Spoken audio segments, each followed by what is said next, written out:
সম্মানিত সুধী মণ্ডলী সবাইকে ভালোবাসা এবং শুভেচ্ছা জানিয়ে আমি দুটো ভিডিও ফুটেজ আপনাদের সামনে প্লে করে শোনাবো।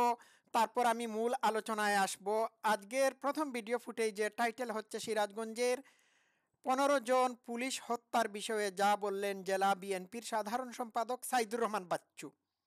হ্যাঁ, তো সাইদুর রহমান বিএনপি এবং জামাত শিবির যে পুলিশের উপর গণহত্যার সাথে জড়িত ছিল এ ব্যাপারে কোনো সন্দেহ নাই।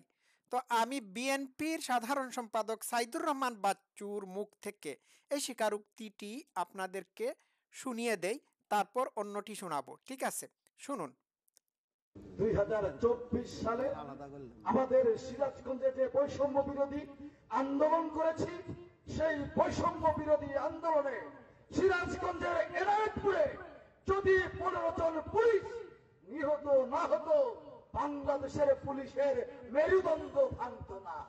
আমরা সিরাজগঞ্জ আন্দোলন করে বাংলাদেশের পুলিশের মেরুদণ্ড ভেঙে দিয়ে, শুনতে পেরেছেন, মেরুদণ্ড পুলিশের তারাই ভেঙে দিয়েছিল। শুনুন। 2024 সালের আন্দোলনকে ত্বরান্বিত করেছি আমরা। আচ্ছা, ওয়েল ডান। হ্যাঁ, শুনেছেন, এই বিএনপি পুলিশ হত্যার সাথে জড়িত ছিল। উনি বলেছেন যে সিরাজগঞ্জে যদি পুলিশ হত্যা না করা হতো, সারা বাংলাদেশে যদি পুলিশের উপর গণহত্যা না চালানো হতো, তাহলে তাদের এই আন্দোলনকে সাকসেসফুল করা সম্ভব হতো না। শুনেছেন? তো আপনারা অবশ্যই জানেন যে সিরাজগঞ্জে পুলিশের উপর হত্যাযজ্ঞ চালানো হয়েছিল, সিরাজগঞ্জের থানা লুটপাট করা হয়েছিল, জানেন তো। তো এই সিরাজগঞ্জের থানা লুটপাটের সাথে কারা জড়িত ছিল? জড়িত ছিল বিএনপি, জামাত এবং ইসলামী ছাত্র শিবিরের সন্ত্রাসীরা। তো তো আপনারা বুঝতেই পারলেন যে বিএনপির একজন নেতা স্বীকার করে নিয়েছে যে তারা হচ্ছে ডাকাত, সন্ত্রাসী এবং সহিংসতা সৃষ্টিকারী। স্বীকারোক্তিটা দিলাম আপনাদেরকে, ওনার মুখ থেকে স্বীকারোক্তি আদায় করে দিলাম, ঠিক না? তো কি বলবো আপনাদেরকে, এবার আপনারা বলুন এরা কারা?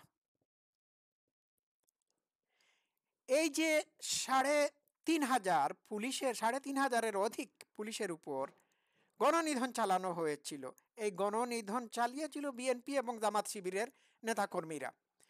আরেকটি স্বীকারোক্তি আপনাদেরকে শুনিয়ে দেই, না এখান থেকে, হ্যাঁ এখান থেকে শোনাচ্ছি, শুনুন। একটু ধৈর্য ধরে থাকুন, এই শুনবেন।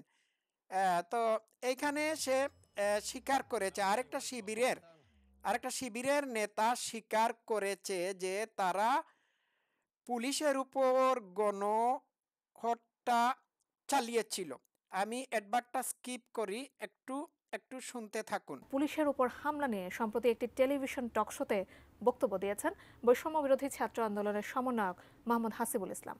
তার সেই মন্তব্য নিয়ে সামাজিক যোগাযোগ মাধ্যম থেকে রাজনীতি সচেতন মহলে উঠেছে সমালোচনার ঝড়। এবার তার বক্তব্যের ব্যাখ্যা দিলেন তিনি। কি বললেন তিনি? বিস্তারিত ইমতিয়াজ আলমের প্রতিবেদনে। আমরা শুনি। এই হচ্ছে সেই শয়তান, বুঝতে পারছেন? সে সবসময় ইনুসের পিছনে থাকে।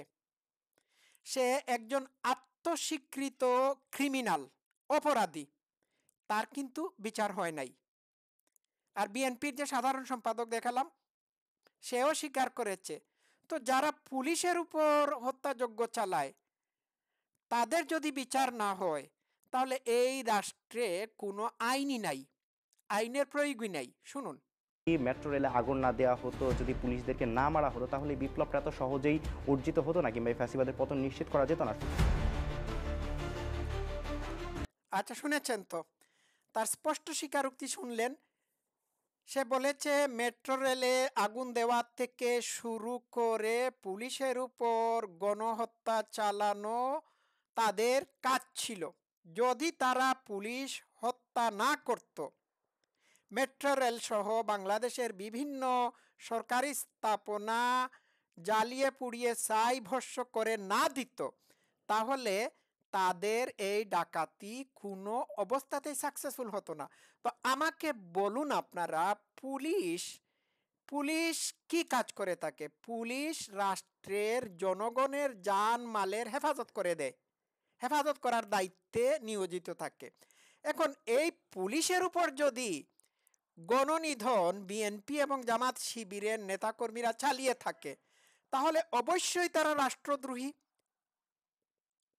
তো এই কাজটি তারা করলো, করার পরে তাদের ইন্ডেমনিটি বিল পাশ করে ডক্টর খবিস উর্ফে ইনুস উর্ফে বুইড়া খাটাস মানে দায়মুক্তি ঘটিয়েছে। মানে এদের এদের এই এই পুলিশের উপর গণহত্যার বিচার আর করা হবে না, আইন করে এটিকে বন্ধ করে দেওয়া হয়েছে। এখন পর্যন্ত পুলিশ ইনঅ্যাক্টিভ, পুলিশ কোনো কাজই করতে পারতেছে না। আর পুলিশ কাজ যথাযথভাবে না করার কারণে বাংলাদেশে আইন শৃঙ্খলা পরিস্থিতির ভয়াবহ অবনতি ঘটেছে। বুঝতে পারলেন? তো যারা প্রকাশ্যে প্রকাশ্যে স্টেটমেন্ট দিয়ে বলেছে যে তারা পুলিশকে হত্যা করেছে, সরকারি স্থাপনায় তারাই আগুন দিয়েছে, এই এই এই আত্মস্বীকৃত খুনি, অপরাধী কিংবা ডাকাতদের বিচার কেন বাংলাদেশের মাটিতে হচ্ছে না?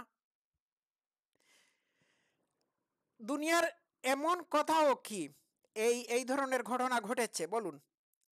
এই ধরনের মানে ঘটনা ঘটিয়ে কেউ কি সরাসরি স্টেটমেন্ট দিয়ে বুক ফুলিয়ে তাদের অপরাধের কথা স্বীকার করেছে?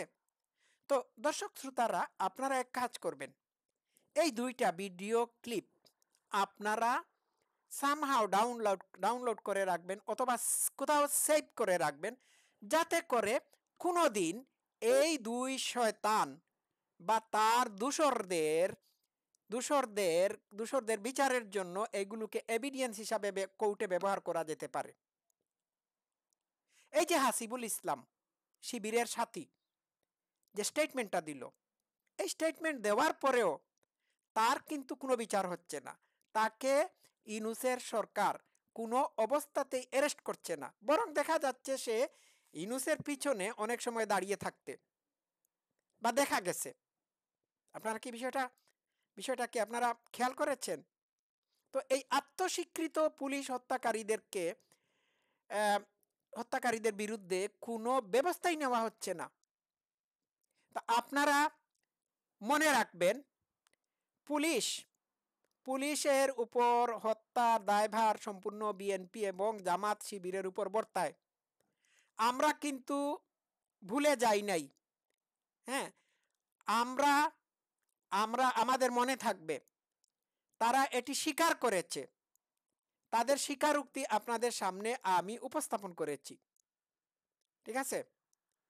তো পুলিশ ভাইয়েরা, আপনারাও ভুলবেন না আপনাদের সাথী এবং আপনাদের সহযোদ্ধা বন্ধুদের কারা কারা মেরে ফেলে দিয়েছিল। আপনারা এটি ভুলবেন না, আপনারা মনে রাখবেন, সময় আসবে এদের বিচার হবে। তো বোঝা গেল বিষয়টা, আপনারা বুঝতে পেরেছেন। এই যে সারা দেশে তারা সহিংসতা চালিয়েছিল, এই সহিংসতা থেকে প্রমাণিত হয় যে এরা হচ্ছে ক্রিমিনাল, এরা জনগণকে ধোঁকা দিয়েছে, এদের আন্দোলন ছিল সম্পূর্ণরূপে স্কাম, এটি ছিল একটি প্রতারণা। এরা যদি এই মুহূর্তে তাদের পরিচয় দিয়ে জনগণকে আন্দোলনের ডাক দেয়, তাহলে জনগণ তাদের ডাকে সাড়া দেবে না এবং দিচ্ছেও না। তারা যদি আন্দোলনের শুরুতে, তাদের তথাকথিত প্রতারণামূলক আন্দোলনের শুরুতে যদি তারা জনগণকে বলতো যে তারা হচ্ছে জামাত শিবির, তাহলে একটা মানুষও তাদের ডাকে সাড়া দিত না। বুঝতে পারছেন? আর এই জামাত শিবিরের এরা কি করেছে, বিএনপিদেরকে সহযোদ্ধা হিসাবে নিজেদের সাথে নিয়ে সারা দেশে সহিংসতা চালিয়েছে, পুলিশের উপর গণহত্যা চালিয়েছে বিএনপি এবং জামাত শিবিরের নেতাকর্মীরা, এতে কোনো সন্দেহ নাই। স্টেটমেন্ট আপনার দুইটা স্টেটমেন্ট আপনাদের সামনে হাজির করেছি, দ্যাটস ইনাফ, আর লাগে না। বুঝা গেল? এরপরে আমি আরেকটি কথা বলি। এই যে জামাত শিবিরকে বা জামাত ইসলাম বা ইসলামী ছাত্র শিবিরকে রাজনীতি করার অধিকার কে দিয়েছে? বিএনপি দিয়েছে। ঠিক আছে, বিএনপি এদেরকে রাজনীতিতে পুনর্বাসন করেছে। আর এই বিএনপি এদের সাথে মিলে দেশের একটা বৈধ সরকারের পতন ঘটিয়েছে। তো বিএনপি তো বরাবরই রাজাকার আলবদর আল শামসদের দূষর, জামাতের জাতি ভাই। এখন এই বিএনপিকেও তারা লাত্তি উষ্টা মেরে বিদায় করার প্ল্যান করছে। হ্যাঁ, কই বিএনপির ভাই ও বোনেরা, আপনারা যে তাদের সাথে মিলে ঝুলে একটা বৈধ সরকারের পতন ঘটিয়েছিলেন, কই কই আপনাদেরকে তারা পাত্তাই দিচ্ছে না। হ্যাঁ, পাত্তা দিচ্ছে না। তারাও আপনাদেরকে ক্রিমিনাল বলে আখ্যায়িত করেছে। এই যে কয়দিন আগে মিজানুর রহমান আহাজারি বলেছে, হ্যাঁ, একদল খেয়েছে, হ্যাঁ, একদল খেয়েছে আর একদল খেতে পারে নাই, এই ধরনের কথাবার্তা বলে নাই? আপনাদের দিকেই তো ইঙ্গিত করে বা ইশারা করে কথা বলেছিল নয় কি? একদল লুটে পুটে ইতিপূর্বে খেয়েছে, এটা তো মিজানুর রহমান আহাজারি বলেছিল না? তো আপনারাও কিন্তু তাদের টার্গেট। আপনাদেরকেও কিন্তু জামাত তাগুত বা বাতিল শক্তি অর্থাৎ কুফরি শক্তি মনে করে থাকে। তাদের দৃষ্টিতে আপনারাও আওয়ামী লীগের নেতাকর্মীদের মতো কাফের গোষ্ঠী। ঠিক আছে, আপনাদেরকে কতল করা তাদের জন্য ফরজ। এটি হচ্ছে এটি তাদের জন্য জিহাদ। সুতরাং সাধু সাবধান। তো দর্শক শ্রোতারা, আমি অনেকক্ষণ বকবক করলাম। সবাই ভালো থাকবেন। বিএনপি জামাত মুক্ত বাংলাদেশ চাই। Thank you so much.